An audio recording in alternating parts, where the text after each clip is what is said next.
What's up mga fashionista? Welcome back to my channel.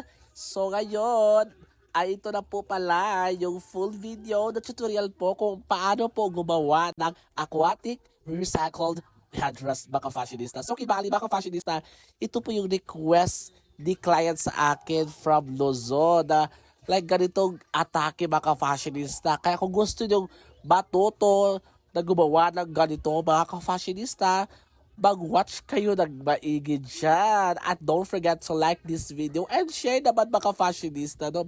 Para makahelp naman kayo sa akin. Chanes! So yun mga fashionista, no? Mag-shape lang tayo na ganyan mga fashionista. So kibali 10 shape na ganyan pero back to back yan. So back to back kasi gusto kong maging 3D yung ating headdress. Like, yung kuwag-kuwa natin yung octopus lang mga fashionista. At saka nilagyan ko na yung stick glue yung center para mahulmat lang siya mga fashionista. Para ganyan ba, di ba? Para maging ganyan mga fashionista. At yun mga fashionista, gumamit lang ako ng mga plastic spoons at saka kinakat ko yan yung mga stick. Yung mga stick po ng mga fashionista plastic spoon, i-set aside muna natin yan mga fashionista kasi later gagamitin din natin yan mga fashionista, no? Para magamit din mga fashionista kasi recycled yung atake mga fashionista. So yun mga fashionista, yung area na yan, lahat po ng mga shape na ganyan, lalagyan po ng mga spoons para maganda, no? Para iba talaga yung atake mga fashionista, no? So ganon mga fashionista, so di bag piraso na ganyan, so lahat yan. So ganon mga fashionista. At nilagyan ko ulit ng stick glue para hindi siya madaling masira mga fashionista.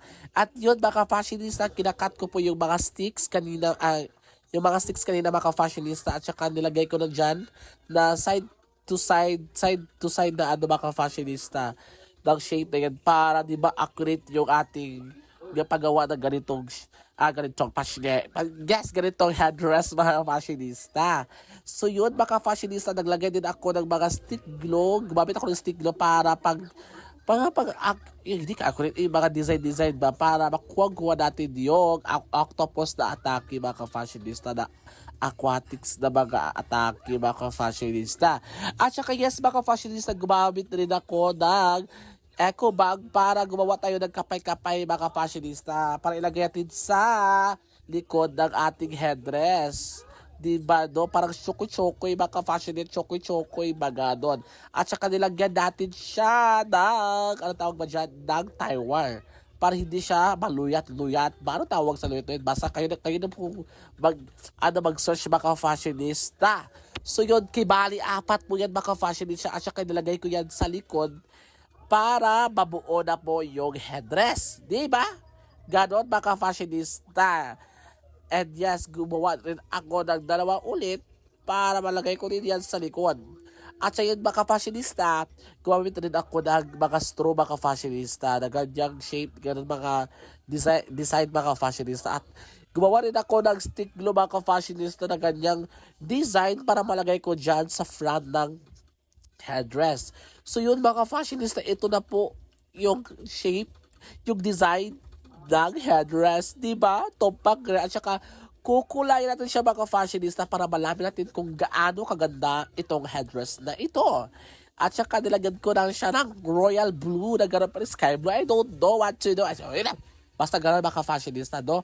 So yun mga fashionista, 2 kulay. First is white at saka yung kulay blue, gano'n mga fashionista. At saka nilagyan ko din siya ng starfish na ginamitan ko na straw. At yun mga fashionista, diba nakikita kayo ng ganyan na parang siyang sundan sa shumay, gano'n. Kinakat ko din yan ng kinakat ko din yan na maliit para ilagay ko dyan para kumikina yung ating headdress. Gano'n mga fashionista. Diba? At ito na ang resulta. Diba? Kung gusto niyo matuto mga fashionista kung paano gumawa ng ganito, mag-watch kayo ulit ito mga fashionista. I-save niyo ito. And yes, kung gusto niyo magpa-customize, pagpagawa sa akin, i-PM niyo lang ako.